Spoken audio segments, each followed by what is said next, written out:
Hello there, this is Bernardo Ng again, and welcome to our second episode of Conversations with Joe. This time we're going to talk about what happened after rehab. Yeah, okay. Welcome, Joe, again. Thank you, doctor. Thank you for coming. I am so excited to be here. You know, when I lost everything, my marriage, my job, and everything, my parents helped a little bit in establishing a place for me to live for a little while. It's not the ideal thing to go home at 37 and have to start over with your folks, but they were great, and I didn't stay there that long. Anyway, what happened was I was taken into a group of recovering alcoholics called Alcoholics Anonymous, 12-step program. I worked the steps. There are 12 steps. And I had a great sponsor that helped me with each of the steps. And what we do is we admit finally that we're powerless over alcohol and that our lives are unmanageable. And we come to believe that there's something greater than ourselves. Uh, AA calls it a higher power. And all you have to do is become willing to accept the higher power. I had a funny line I used to say, I was working for God and he fired me. And he fired me because I wasn't doing a very good job for him. And so I had to regain a sense of spirituality. And that is a wonderful process, but it is a process of surrender.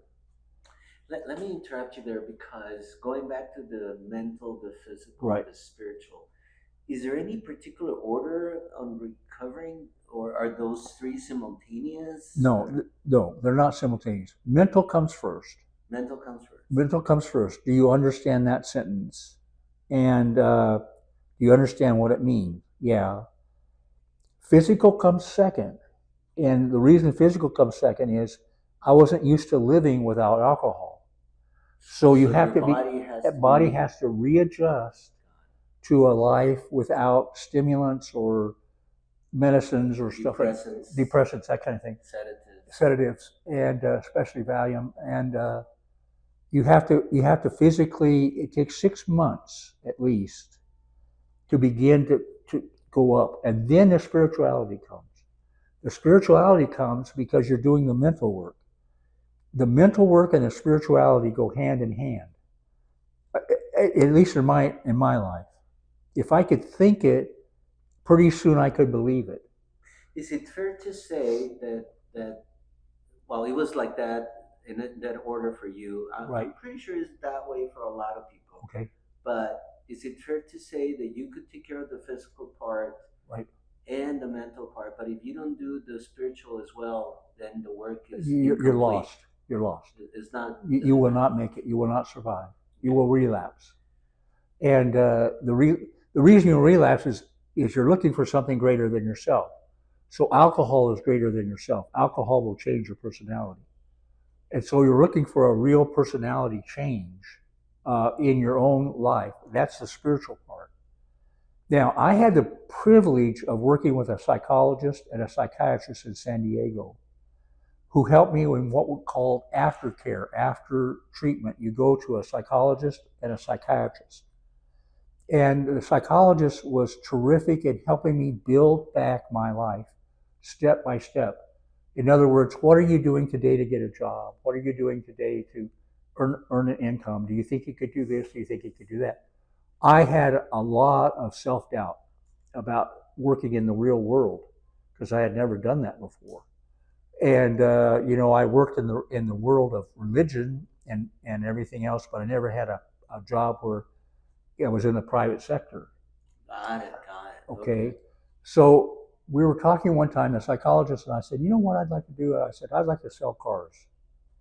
And he started laughing. And then he said, okay. And so there's where the miracles begin for me. And I want to talk about God sometimes does for us what I can't do for myself. Sometimes the higher power is out ahead of you, preparing things so that you if you're doing the hard work of looking at yourself and surrendering, he's going to make a way for you. So Earl Kavanaugh was the owner of El Centro Motors, which was a Ford dealership. Mhm. I was sitting in a restaurant talking to my sponsor, and Earl came in and looked at me, and I had known him all my life. And he said He knew what he you knew had gone through. he knew all my past. He knew what had happened, and he said, "I'd like you to go to work for me, Wow. selling cars." Now I had not asked for that job or anything, but I had told the psychologist about it. Whoa. And so Earl came in and offered me a job, and I said, "Wow, yes, This is a sign. this is a sign." And so I began a job selling cars, and I enjoyed it immensely. And pretty soon he promoted me to be a manager. Let me ask you a couple of questions Yeah. there. And because you alluded to the fact already that if you had not been physically better Right. and mentally okay, Right. you would have not been able to perform that job No, or, not at or all. any other job. No. So no. you were in good shape at that point. Right. And the psychiatrist had given me a kind of an antidepressant because I did have feelings of loneliness and discouragement, and he was helping me that way, and I needed a good job. So I want to take advantage of that so our viewers know that there are medications. Not all psychiatric medications behave the same way. Right, right. While medications like Valium and other sedatives can be addictive, medications like antidepressants are not. Right, right. And I suppose you took those for a while. Yeah, I took it for a while. Yeah. The other thing is, how do you deal in a situation like this? Because I think this is where the spiritual part comes in. Right. So you were very well known in the community. Right. Of Yes. course, by then everybody knew you were divorced. You had been Yeah, fired. yeah. And now you're coming back, getting into the labor market on a different Level. career, Mhm. because the other one, I guess the reading was that you had failed. Yeah. Right? Correct. And I'm sure, I mean, with all so many parishioners knowing you from the church, some of them must have gone to Ford at one point. And Yeah. so how did you deal with that? Yeah, it was interesting. I have God has given me, or my higher power has given me, the ability to love people no matter what. I care about people, and they would come to me, and some would not be very happy that I was there, and some would be happy. One of the things I found out about the same, can I give you a little story? About the same time I went to treatment, there was a famous minister and his wife who were also caught up in drugs and alcohol, Tammy and Faye Baker. In Imperial County? No, in the United States. They were very famous. Oh, yes. Very that famous. couple, sure. Very famous. And they how got, weird. how weird. Same time. Okay. So here's how an alcoholic thinks before he's well. I'm thinking, if I get through this, they're going to have a parade for me in El Centro. And they're going to cheer me on, you know. That's not what happens. And it didn't happen. That's not what happens. That's what happens. When you fail, you fail. And so, period. That's it. And you have to do the hard work of starting again. And so we did. Anyway, I did that. People came, and I sold cars to them and cared about them and talked about them. I had people that were so angry with me that they wouldn't speak to me. As a matter of fact, I can remember walking down the street, and a friend of mine who I had grown up with since high school went on the other side of the street. Avoided you. Yeah, one avoided me. And my sponsor kept telling me that's going to happen over and over again. Be ready. And one of the things you have to do in recovery, when I say what happened now, is you have to make amends. If you've lied to people or took money from people that was dishonest or whatever, that's one of the 12 steps. That's one of the 12 steps, and you have to make amends. And I had to make amends to 700 people because no small job. No small job. So I had said things in the pulpit and stuff that weren't true, and so I started that journey, and many people, most people accepted it with beauty and grace, but some people shut the door in my face, and that's okay, as long as you're making the attempt. That's the thing. Keep going. Keep making the attempt. I even had to go to a cemetery and apologize to someone who had died, and was there. I apologized right there to the grave for him because I did some things that were not right. But being honest with yourself, that's the key. Being honest with yourself. So what happened is I was selling cars and a guy came in and said, "We need a preacher at the RV park." Huh? And so I went out to Rio Bend and on Sundays and started preaching. There you go. And I started preaching, and then all of a sudden a church came and asked me to come and be their pastor. And so I did. And I started preaching again. It felt great. It felt great. And the thing they said to me is, "We know what you've done, but what we want to know is what we can do for you." And that Christian response was awesome.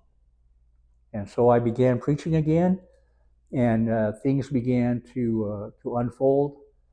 And life was really good, but I concocted a blood disease. Wow. Yeah, I took a substance at the treatment center called L-tryptophan. And L-tryptophan is an amino acid that's found in turkey and milk. Yeah. And they were giving it to us to help us sleep. It was a very common prescription. Very common prescription. That decade. In that decade, the 80s. And I got a batch that was tainted. Wow. Was made by a company synthetically instead of organically. And 1,500 people in the United States developed a rare blood disease. Wow. And I was one of them. And okay. And so eventually it made me have to retire from the ministry. But because I was so sick, and this is I don't advise this to anybody, but I got really sick, and the company was so bad that an attorney came, helped me, and we were able to get some funds from that settlement. From the L-tryptophan from the manufacturer, and that has helped me over the years be able to survive. Wow. Financially. Because you couldn't work anymore. I couldn't work anymore. I had to stop working in 2000.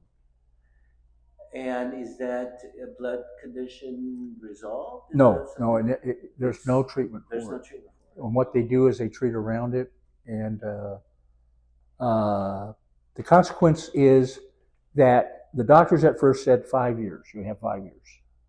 And 5 years to live. Oh, wow. In 1989. It's been more than 5 years. Yes, it has. So there's another miracle. Another miracle. And I keep thinking that my higher power wants me to keep going because I have more to do. Well, with this, we're going to end our second episode, but be ready because we have one more episode for you coming through our different social media outlets.